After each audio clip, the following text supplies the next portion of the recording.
जंगलों में विजयपुर नामक एक छोटा सा गांव था। गांव के लोग अपनी सादगी और मेहनत से खुश थे, लेकिन उनके मन में एक गहरा रहस्य छिपा था। गांव से कुछ दूरी पर स्थित कालकूट पर्वत की रहस्यमयी गुफा। ये गुफा सदियों से बंद थी। लोक कथाओं के अनुसार इस गुफा के भीतर मायावी खजाना छिपा हुआ था, जिसे पाने वाला व्यक्ति न केवल अपार धन का स्वामी बन जाता था, बल्कि उसे जीवन में कभी न समाप्त होने वाला सुख भी प्राप्त होता था। लेकिन इस खजाने के चारों ओर एक शक्तिशाली मायावी जाल बुना हुआ था। जिसने भी लालच में आकर गुफा में प्रवेश करने की कोशिश की, वो या तो कभी वापस नहीं लौटा, या अगर लौटा भी तो उसकी मानसिक स्थिति स्थिर नहीं रही। विजयपुर में दो घनिष्ठ मित्र रहते थे, विशाल और आर्यन। विशाल शांत, दयालु और संतुष्ट स्वभाव का युवक था, जबकि आर्यन महत्वाकांक्षी, साहसी और धनवान बनने का तीव्र इच्छुक था। एक दिन गांव के पुराने पुजारी ने विशाल और आर्यन को बुलाकर चेतावनी दी।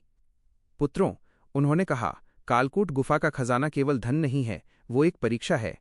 उसका नाम मायावी खजाना इसलिए है क्योंकि वो लालचियों को भ्रमित कर देता है। सच्चे सुख की तलाश करने वाले ही उस मायाजाल से बचकर निकल सकते हैं।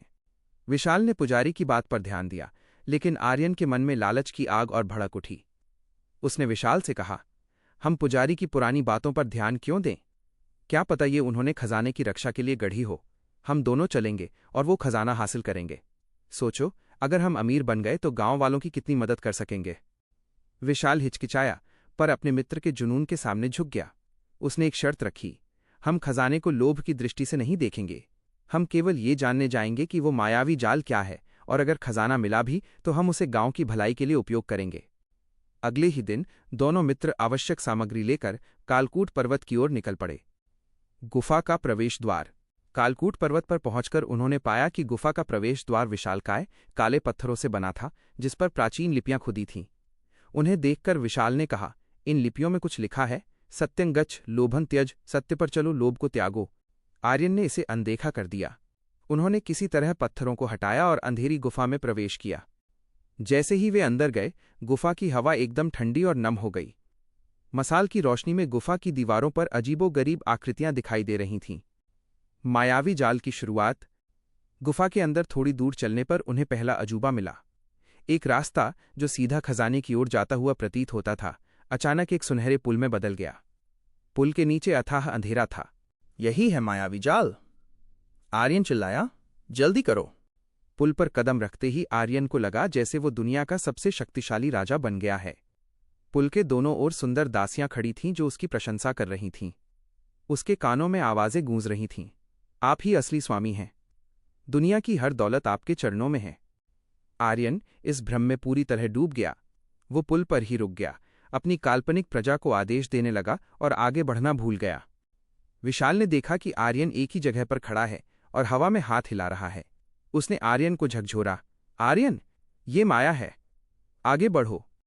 आर्यन ने गुस्से से विशाल को धक्का दिया, दूर हो जाओ, तुम एक साधारण किसान हो, मैं राजा हूं, ये मेरा महल है।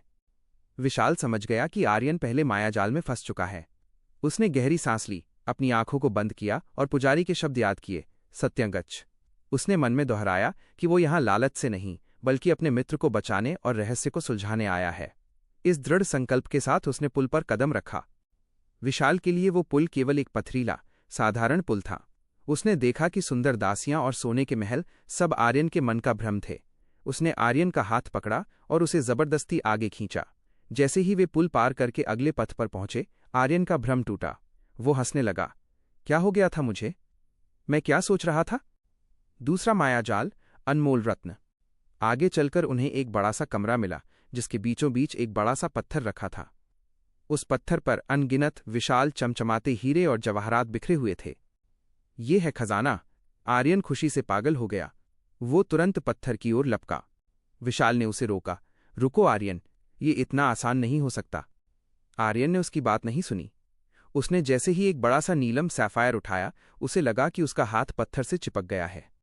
वो जितना जोर लगाता, नीलम उतना ही उसकी चमड़ी में धंसता जाता। उसके कानों में एक डरावनी आवाज आई, तुमने लालच किया, अब ये रत्न हमेशा तुम्हारे साथ रहेगा, एक भार बनकर। आर्यन दर्द से चिल्लाने लगा, विशाल, ये मुझे खा रहा है। विशाल ने फिर आंखें बंद की। उसने सोचा, मुझे इन रत्नों की जरूरत नहीं है। मेरा सच्चा खजाना मेरे गांव का सुख और मेरे मित्र की जान है। उसने अपनी जेब से एक साधारण मिट्टी का दिया निकाला जिसे वो गांव से ले आया था। उसने उसे जलाया और रत्नों के ढेर के पास रखा। जैसे ही दिए की